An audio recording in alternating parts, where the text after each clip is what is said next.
Atenção aqui, gente, uma reflexão, uma pergunta necessária. O cancelamento do censo 2021 deixa o Brasil às cegas em meio à pandemia? Qual é a importância do censo em nossas vidas? As informações geradas pelo censo são realmente essenciais em nossas vidas? E por quê?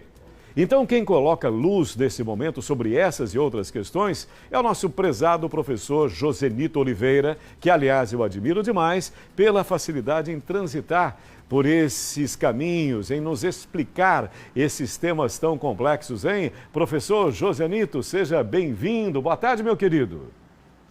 Boa tarde, Sérgio. Boa tarde a todos que nos assistem. É sempre um prazer falar com você. Modéstia a sua parte, hein?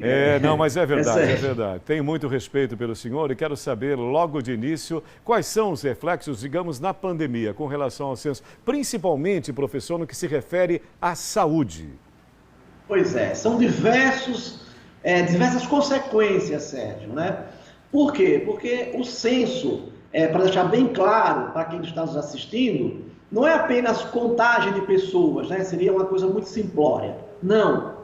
O censo é responsável pela elaboração de todas as políticas públicas do país.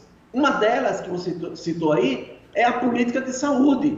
Ou seja, com o censo, a gente vai saber quais são as regiões, as localidades que têm mais necessidade na questão de saúde pública, para alocar mais recursos, mais profissionais, mais equipamentos.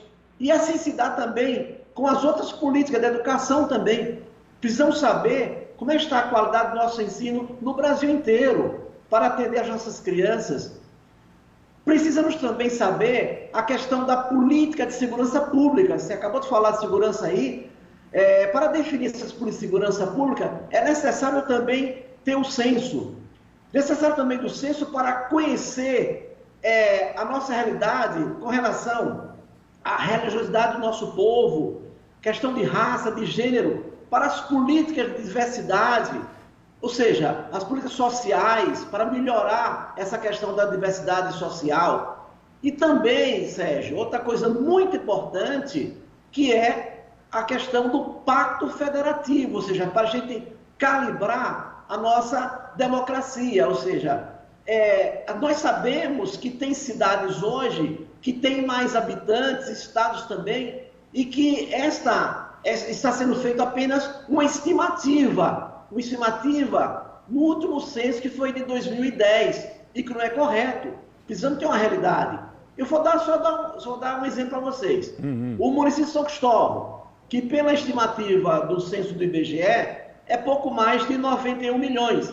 E a gente sabe que não é isso. A gente estima aí em mais de 100 milhões.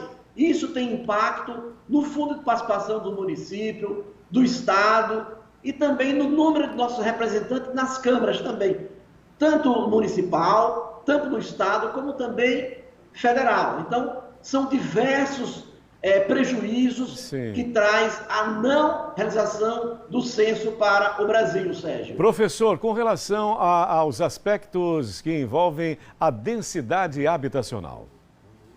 Justamente, então é necessário que a gente tenha essa contagem de forma precisa, porque onde tem maior concentração de gente, é necessário uma oferta maior dos serviços públicos, em educação, em saúde, em segurança, e isso o censo vai nos dar. Ou seja, sem o censo, as políticas públicas serão trabalhadas às cegas, ou, no melhor das hipóteses, com estimativas que podem ocorrer a erro. Então, você pode atender mais uma região que menos precisa e outra que precisa estar sendo menos atendida. Então, ou seja, essa realização a não realização do censo, isso é muito ruim para todos nós. Em detalhe, Sérgio, estavam previstos 2 bilhões, investir 2 bilhões para realizar o censo. Foi diminuindo, chegou a 96% de redução, ou seja, sobrou apenas 50 milhões, o que é muito pouco. Isso é nada, inclusive com consequências a saída até dos dirigentes lá do próprio IBGE, que não aceitou esse tipo de coisa. Estamos conseguindo compreender a importância do censo. Agora, professor, para a gente se encaminhar para o encerramento, com relação às políticas públicas, então, já estabelecidas e as possíveis futuras políticas públicas, elas ficariam comprometidas porque elas não teriam, então, esse referencial certo, uma coisa correta, assim, ter a ampla e total ideia do que se está se fazendo, para quem está se fazendo e o número dessas pessoas também. Então, as políticas públicas comprometidas, seria isso? Total, é o que eu acabei de elencar aqui, ou seja, a política de educação, de saúde, de segurança pública, políticas sociais, a política habitacional, outra política importante, não é?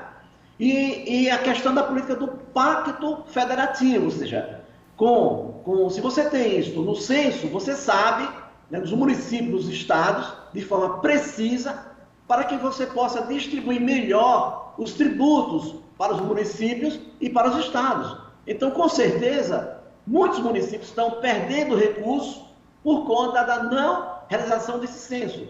Então, o estrago, Sérgio, é muito grande, né? Eu gostaria que fosse revisto isso daí, porque, do contrário, o governo estará fazendo política pública às cegas, o que é muito ruim e trará sérios prejuízos para a população como um todo. E o quanto é importante, professor, encerrando esta formação da opinião pública. Você nos mostrando essa importância nesse programa que tem tanta audiência, nós entendemos o quanto isso é fundamental para a nossa vida, até para a gestão dessas políticas públicas que nos são fundamentais. Te agradeço demais na compreensão do censo, a importância do censo. Muito obrigado, professor. Um ótimo trabalho e boa tarde. Viu, professor Josenito?